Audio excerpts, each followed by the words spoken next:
ډاکټر صاحب ولسمشر محمد اشرف غني وایي طالبانو افغانستان له نړیوالو انزاو سره مخامخ کړی او له طالبانو یې غوښتنه کړې چې باید دغه ډول تګلاره ونه کړي.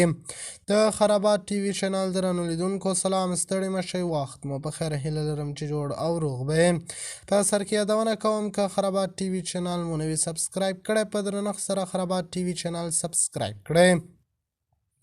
اشرف غني په یو غږیز پیغام کې چې د پر فیسبوک پاڼه خپره شوې ویلي په هیواد کې بشري وضعیت په جدي توګه د خرابېدو په حال کې دی او تر دې دمه یوازې بشري مرستو د بشپړ بحران مخه نیولې ده.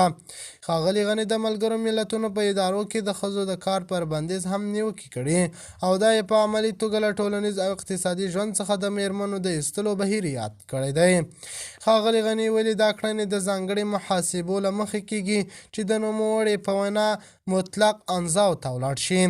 ښاغلي غني دغه څرګندونې په داسې حال کې کړي دي چې تر دې مهاله هیڅ یو هیواد د طالبانو حکومت په رسمیت نه دی پیژندلی او په ګڼو نړیوالو ناستو کې د افغانستان په استازولۍ څوک نه وربلل کیږي.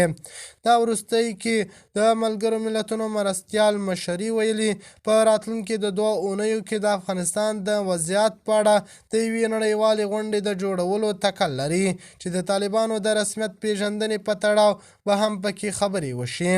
پخواني ولسمشر محمد اشرف غني په خپله وینا کې د سولې خبرو یادونه هم وکړې ده او ویلي دي موږ 4 کاله مخکې د باعزته سولې چوکاټ وړاندې کړ، که په هغه اساس له شرطونو پرته می خبرو شوی او په ګډه د حکومت بڼه ټاکل شوی، نن به دا مشکلات نه و او هیڅ رسمیت میژندل به هم نه ول.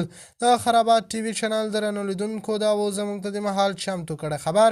د نورو خبرونو لپاره خرابات ټي وي چینل په درنښت سره سبسکرایب کړئ. الله په امان، تر بیا، خیر چارې.